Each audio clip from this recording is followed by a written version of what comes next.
جب اجتماعی قربانی کی جاتی ہے یا مشترکہ قربانی کی جاتی ہے، ایک تو ایسا ہے نا کہ آپ کی فیملی، آپ کے محلے، آپ کے علاقے کے لوگ ہیں، ہر آدمی ایک دوسرے کو جانتا ہے۔ ایک مشترکہ قربانی کی صورت ہوتی ہے اجتماعی قربانی، جو مختلف ادارے کرتے ہیں، کوئی ویلفیئر ٹرسٹ ہے، کوئی فلاحی ادارہ ہے، دینی مدارس ہیں، لوگ اپنی ذاتی حیثیت میں بھی اجتماعی قربانی کرتے ہیں۔ بہت سے لوگ ایسے ہوتے ہیں جو خود بغیر کسی ادارے کے اجتماعی قربانی کا پورا ایک سسٹم بناتے ہیں، علاقے والوں کو کہتے ہیں آپ ہمارے ساتھ قربانی میں حصہ لیں۔ تو دیکھیں، اجتماعی قربانی میں حصہ لینے کی دو وجوہات ہو سکتی ہیں۔ ایک وجہ تو یہ ہو سکتی ہے کہ آدمی سر سے ٹالنے کے لیے اجتماعی قربانی میں حصہ لے، اس لیے اجتماعی قربانی میں حصہ لیتا ہے کہ یار کون جائے گا، جانور خرید کر لائے گا، پھر ذبح کرے گا، پھر اس کے کپڑے گندے ہوں گے، پھر گوشت کاٹو، پھر ہڈیاں توڑو، پھر اس کے بعد یہ کون اتنا جھنجھٹ کرے گا، سیدھا سیدھا جاؤ کہیں پیسے جمع کراؤ، اجتماعی قربانی ہو جائے گی، جان چھوٹ جائے گی۔ یہ عمل ٹھیک نہیں ہے۔ اگر اس نیت سے آپ جان چھڑا رہے ہیں تو اس ایسی عبادت کا پھر کیا، اس کا مطلب اس میں کیا پاور ہوگی، کیا کوالٹی ہوگی ایسے عمل کی کہ آپ اس نیت سے جا کے اجتماعی قربانی کر رہے ہیں کہ یار جان چھوٹ جائے اس کام سے۔ تو ظاہر ہے جس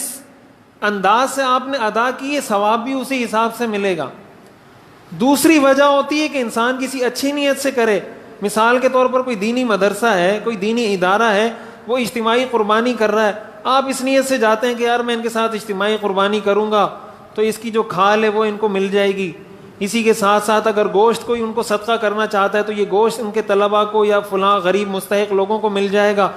تو یہ میرے لیے آسان ہے کہ اس میں میرے لیے ثواب زیادہ ہوگا، تو ایسی اجتماعی قربانی افضل ہے۔ مدار نیت پر ہے کہ اجتماعی قربانی آپ جان چھڑانے کی نیت سے کر رہے ہیں یا ثواب حاصل کرنے کی نیت سے کر رہے ہیں۔ دوسری بات اجتماعی قربانی میں یہ سمجھنی چاہیے کہ ہر جگہ ہر اجتماعی قربانی کرنے والے کے ساتھ قربانی نہیں کرنی چاہیے۔ اجتماعی قربانی کے جو مسائل ہیں یہ بہت پیچیدہ مسائل ہیں، بہت پیچیدہ مسائل ہیں۔ ہمارے بڑے بڑے دینی ایسے جامعات ہیں جو ان پیچیدگیوں سے بچنے کے لیے اجتماعی قربانی کرتے ہی نہیں ہیں،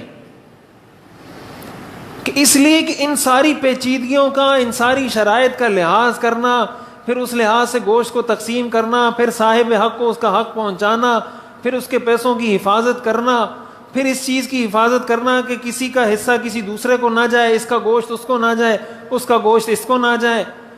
بہت سی پیچیدگیاں ہیں اجتماعی قربانی میں، آسان کام نہیں ہے، اور ظاہر ہے ان پیچیدگیوں کا بہت سے لوگ لحاظ کرتے ہی نہیں، پتہ ہی نہیں ہوتا تو لحاظ کیا کریں گے۔ اجتماعی قربانی کی جو پیچیدگیاں ہیں، بہت سی پیچیدگیاں ایسی ہیں جس کا لوگوں کو علم ہی نہیں ہے۔ تو اگر آپ کسی ایسے ادارے کے ساتھ اجتماعی قربانی کر رہے ہیں